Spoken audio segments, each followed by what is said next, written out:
दीदी जी एतजाज इंसाफ की next move क्या होगी ये तो मुझे नहीं मालूम। ये तो आईनी कानूनी तौर पर सर वो अपील करेंगे, अपील तो करनी है। और अपील में मैं आपको बताऊं, अर्ज कर दूं कि जब कोई 7 साल से कम की सजा होती है, 7 साल या 7 साल से कम, तो अमूमन और मामूल ये है, मामूल के मुल्ज़िम जो अपील करता है उसकी अपील को समाज के लिए मंजूर तो की जानी होती है। फर्स्ट अपील है, लाजिम है, वो तो हमारे लॉ में और आइन में एक है कि अपील, और इस पे जजमेंट भी बहुत सुप्रीम कोर्ट की आई हुई है कि जहाँ अपील नहीं है वहाँ अपील प्रोवाइड करो। फर्स्ट अपील जब होती है तो फर्स्ट अपील तक बेनिफिट ऑफ द डाउट मुल्जिम को ही रहता है, और दो वो कॉन्विक्ट है पर मुल्जिम को ही रहता है। और मुल्जिम इसलिए ये मेरे निगाह में ये सजा तो अगले 2-3 दिन में सस्पेंड हो जाएगी, मुअत्तल हो जाएगी। Court will lean in favour of the accuse के 3 साल सजा है, अगर इसको हमने 6 महीने, 8 महीने, 10 महीने भी अपील में लग गए, अपील में अभी 4-5 साल लगेंगे वैसे सुनवाई नॉर्मल करने और तो ये कहाँ पड़ा रहेगा। इसलिए इसको जमानत करते हैं। जमानत भी एक कस्टडी होती है, from the jail custody you move into the custody of the surety. तो वो मुझे तो इम्कान लगता है कि 2-3 दिन में खान इमरान की जमानत हो जानी चाहिए नॉर्मल कोर्स के मुताबिक। नॉर्मल कोई एब नॉर्मल हुआ तो वो ना हो तो मैं पता एतजाज हसन साहब एबनॉर्मल क्या हो सकता है? और जिस तरह से पाकिस्तान तहरीक इंसाफ जज साहब पर भी तहफ़्फ़ुज़ात का इजहार करी है, तो क्या आपको लगता है कि इन मामलात में कोई ज़ाती राय भी किसी की शामिल हो सकती है? नहीं, जज साहब की तो मैं समझता हूँ जो उनके पास सामने पेश किया गया सबूत वो ऐसा था कि उनको नहीं बैठना चाहिए था। उनको ये केस 18 और सेशन दे दी गए इस्लामाबाद में। अब ये देखे ना, ये जब आप इसरार करते हैं, मंसूर अली शाह साहब को देखें, पर्सनल बायस का अगर इल्जाम लगाओ ना, अगर तो ये लगाओ कि सर आपने वो करप्शन किया, आप उसमें मुलव्वस है, वो नहीं।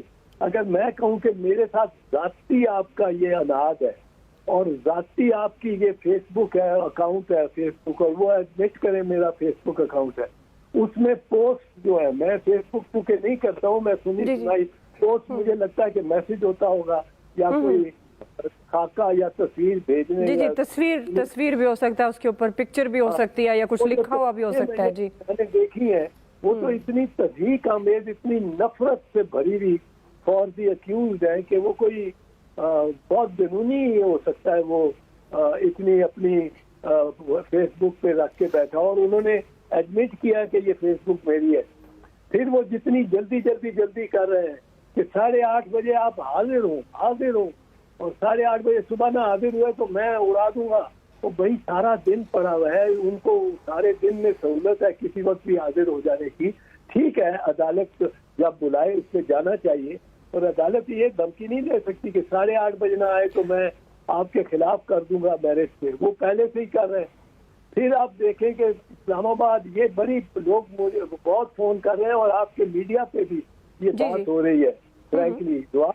वो मुझे कई फोन आए हैं कि ये किस तरह हुआ कि फैसला अनाउंस हुआ है इस्लामाबाद में, वो डिलीवर हुआ होगा, कोई 10-12-15 मिनट लग जाते हैं, कई दफा फोटोकॉपी करानी होती है, वो 30-35 सफ़े का फैसला। अब वो करा के, और वो लाहौर किस तरह पहुंच गया कि वो सर्व कर दिया गया खान पे कि आपने ये फैसला ओरिजिनल पहुंचाना होता है, ओरिजिनल सर्टिफाइड कॉपी, ये नहीं कि आप व्हाट्सएप में डाल के भेज दें या फोटोकॉपी भेज दें। ये ओरिजिनल भेजना पड़ता है, या वो पहले जो होता था। सर यहाँ तो टाइम से लगता है कि ओरिजिनल नहीं आया होगा, ये तो फिर कोई व्हाट्सएप हुआ होगा या किसी और जरिए से पहुंचा। और ये जत्था पंजाब पुलिस का तैयार बैठा था, ये तो तवक्को कर रहे थे कि फैसला यही आ रहा है, तो ये तो इस तरह तो जज साहब को भी ये मुलव्वस कर लेंगे, और वक्त का कोई पता नहीं होता कितनी देर जल्दी में बदल जाए। और जज साहब ने भी बड़े ही हौसले वाला बिल्कुल है। एतजाज साहब, आप बिल्कुल दुरुस्त बात कर रहे हैं। आप तो ज़ाहिर है कानून को समझते हैं और आप प्रैक्टिकली कानून कानून का मैं तालिब इल्म हूँ। जी जी कोई, पर मैं आपको ये चीज अर्ज करूँ कि आपने देखा मंसूर अली शाह साहब सुप्रीम कोर्ट के जज, उनको पहले दिन उन्होंने कहा कि देखो मेरी एक रिश्तेदारी है ख्वाजा जवाद ख्वाजा, अगर किसी को इतराज है कोर्ट में तो मुझे कहो, मैं उठ जाऊंगा, नहीं बैठ। वो ये प्राइवेट केस किसी का नहीं, ना इस फ्रांस का प्राइवेट केस है, ना ये केस है ख्वाजा साहब का प्राइवेट केस है, कोई उनका जाती प्लॉट का मामला नहीं है, ये पब्लिक इंटरेस्ट केस है। पर फिर भी आप कहेंगे तो मैं उठ जाऊंगा। और गवर्नमेंट ने 3 दिन उनको बैठे रखा, जब एक आध ऑब्जर्वेशन उनकी सुनी होगी तो उन्होंने कहा कि इसको तो हटाओ।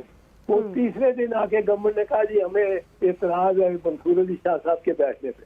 वो शरीफ आदमी ने एकदम कहा कि मेरे पे एतराज है, मेरी जात पे तो फिर बैठना नहीं चाहिए जब तक दोनों राजी ना हो। अब इस जज के सामने इतना सबूत रखा गया, ये बैठे हुए। तो एतजाज साहब, अब मैं आपसे आखिरी सवाल, जाहिर है पाकिस्तान तहरीक इंसाफ के वकला का यही मौक़िफ़ है कि डिफेंस का हक नहीं मिला, लेकिन दूसरी तरफ कहते हैं 40 से ज़ायद समातें हुई तोशाखाना केस की, जिसमें सिर्फ चेयरमैन तहरीक इंसाफ 3 बार हुए। आपको लगता है आला अदलिया में, जिस तरह आपने पहले सवाल में तफसील से बताया कि अपील के बाद क्या प्रोसीजर हो सकता है, रिलीफ मिलेगा चेयरमैन तहरीक इंसाफ को आला अदलिया से? देखिए ये इसमें तो मिलना चाहिए, ये तो मामूल के मुताबिक मिलना चाहिए।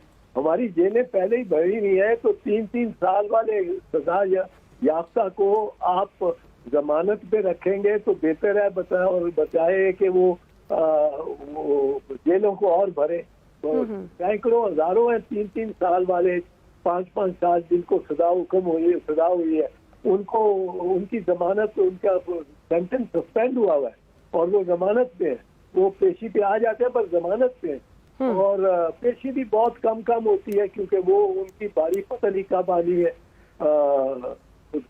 5-7 साल बाद बारी आनी होती है हाई कोर्ट में, और 5-7 साल भी बड़ा अर्ली में कह रहा हूँ।